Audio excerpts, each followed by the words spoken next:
Welcome to Hanging Out with Robert, that's me. This video contains things that I encounter throughout the day. If for some reason I complete a task and you would like to see the details, you can click on the link in the description area below.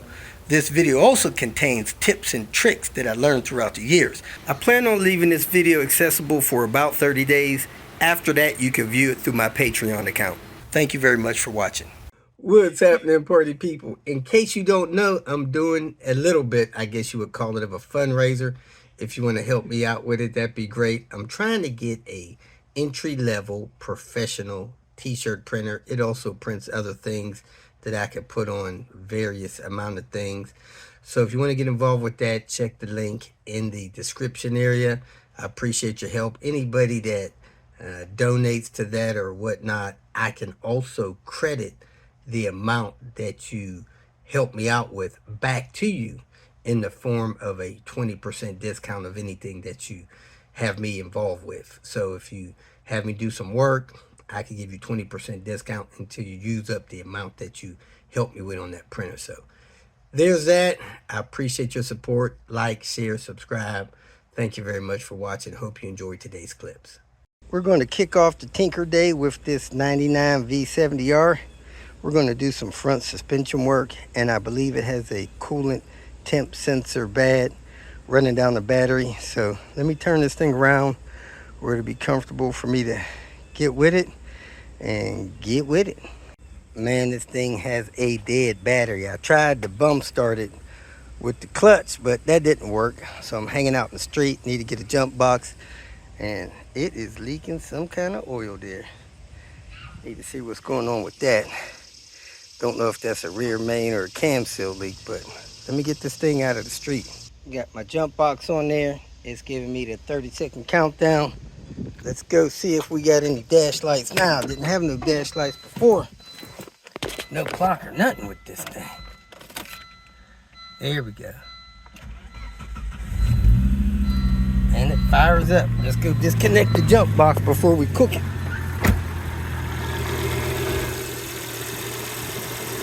And as you can hear, the cooling fan immediately cut on.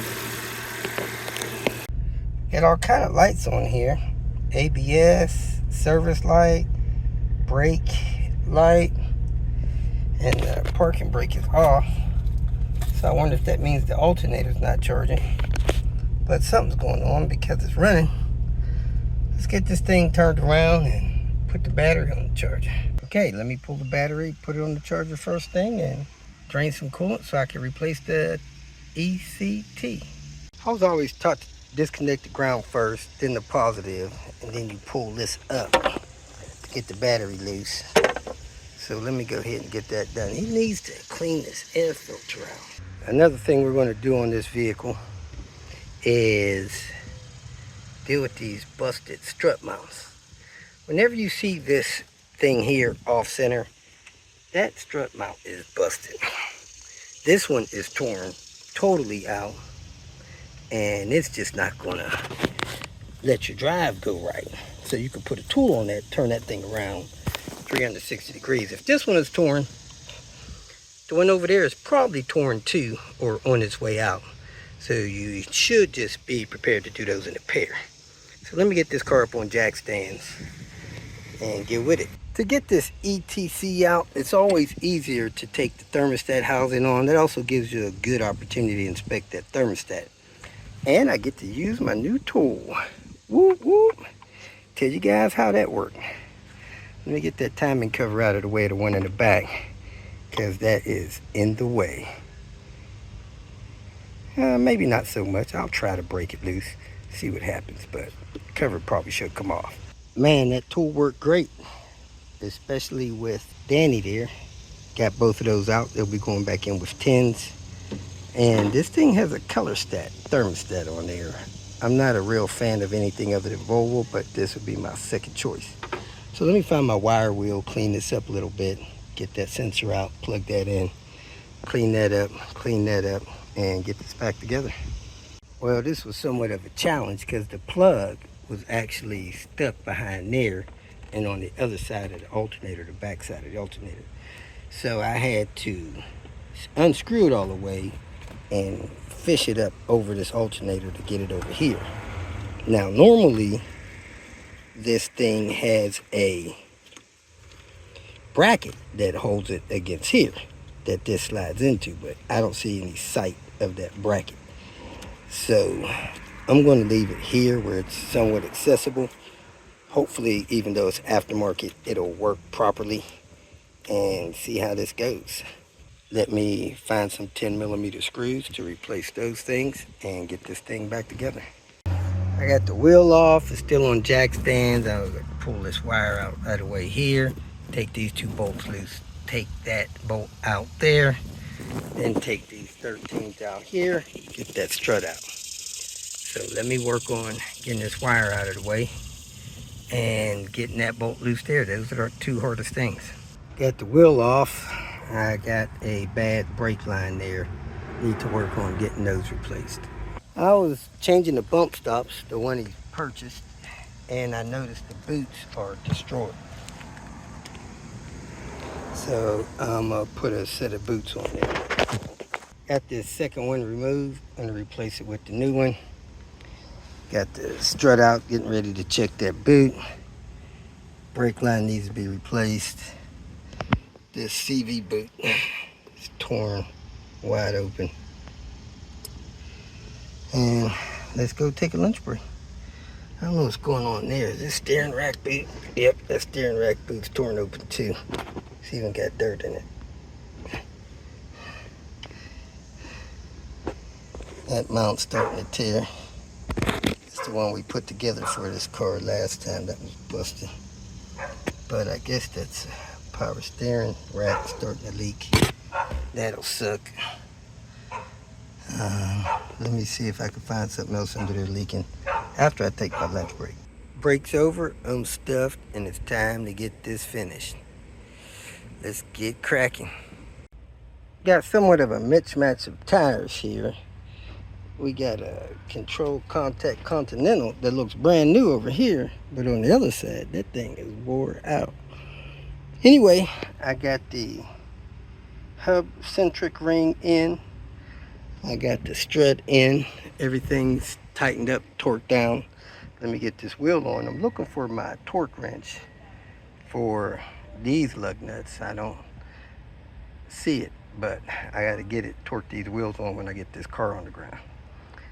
So on this side, we need a inner tie rod boot, CV axle boot, brake line, and that should be it. All right, I'm having some issues with his battery. It was on the charger for probably 3 hours. Let me check, see how long it was on the charger. Well, we're going to test it here. It said it was on level 2 charging, which is pretty weak for being on the charger that long. Let me check the time. After being on the charger for 4 hours, this is where we're at.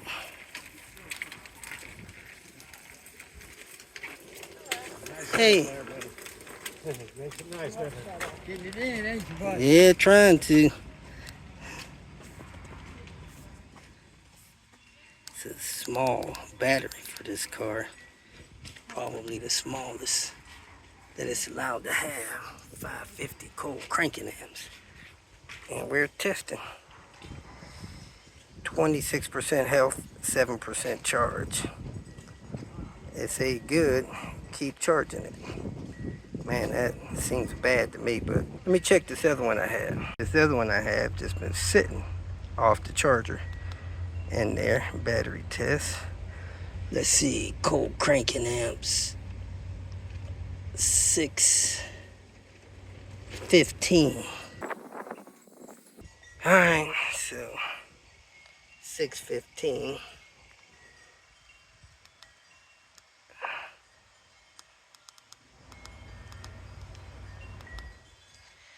Testing. 86 health, 100% charge. Cold cranking amp, 570. I'm gonna contact him, ask him what he wants to do. That's the old one again. Let me take a picture of that. Well, this thing is under 2 years old, so it should be under a full replacement warranty.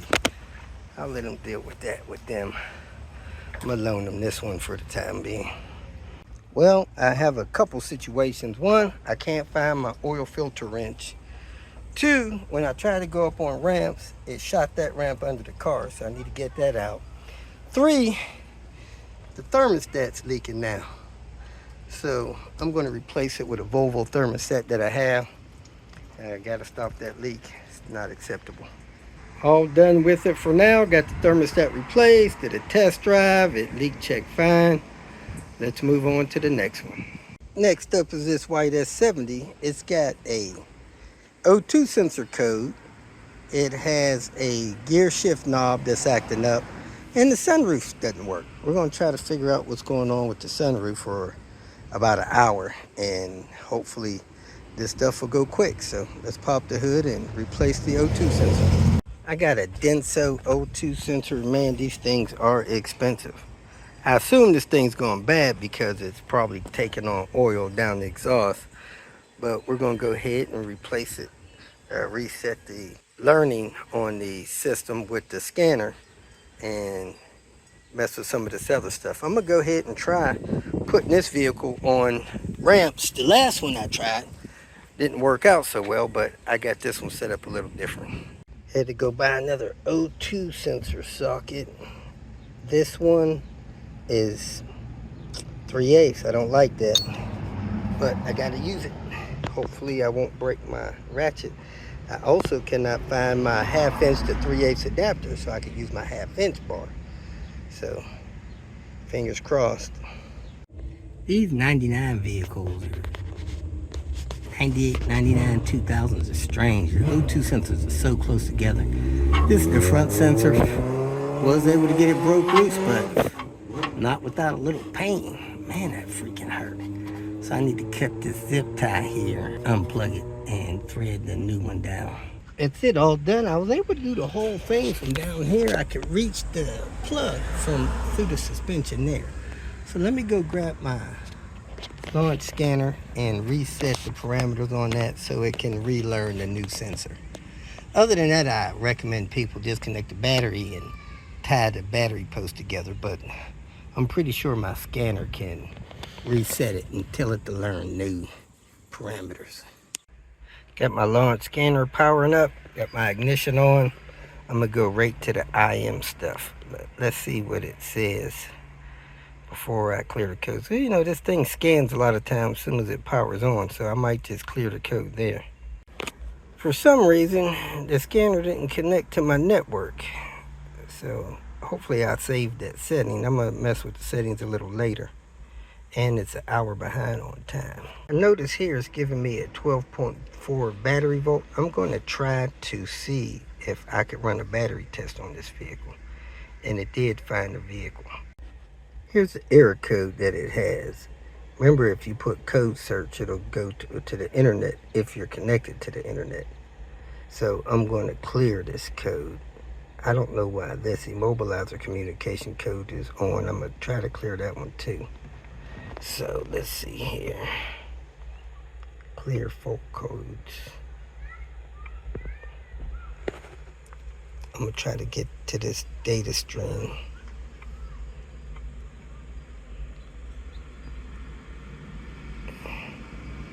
Wow, there's a lot of stuff there.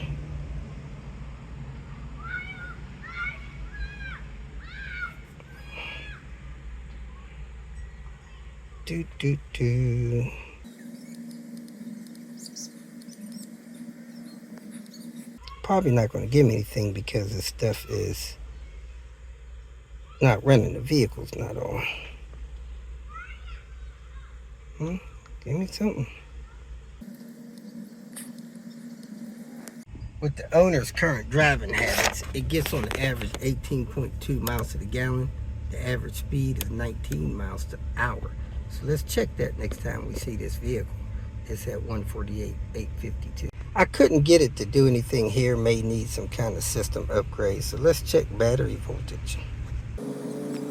Well, it seems pretty steady. I guess that's good. It says it's charging at 13.8, 13.9. I don't know if it'll just keep running that across or not. I guess that's been running 2 minutes. I don't see that it's going to do anything else. So I guess that's it for now. We'll see how this thing goes. Let me see if I can figure out what's wrong with this sunroof. I got power running to the switch. Time to come up here and check the motor. See if there's power getting up here. I don't seem to have no power coming up here, but now I see something weird is going on here. Let me see if I can unplug this harness here. I have some kind of disconnect in my power on my sunroof. I have power coming here to the switch, but I don't have power making it up here to the sunroof. Ground, any power, nothing. My plug to this sunroof transmission is dead. Anybody got any ideas for me? I think I'm gonna shut this down for the night, go inside and look at a wiring diagram. It's 8 o'clock. I really don't like doing stuff after 8, and I need to find the button that I have for this because I have a controller around here somewhere. So let me clean up my mess and shut this down out here. If you feel that this information was useful, please like it and share it with your social media friends. You can subscribe to my channel so that you will get notifications of future videos that I post. You can follow me on Twitter, and if you need to contact me directly, please visit my website. And if you have any questions, leave them below, and someone or myself will reply to them. Again, thank you very much for watching.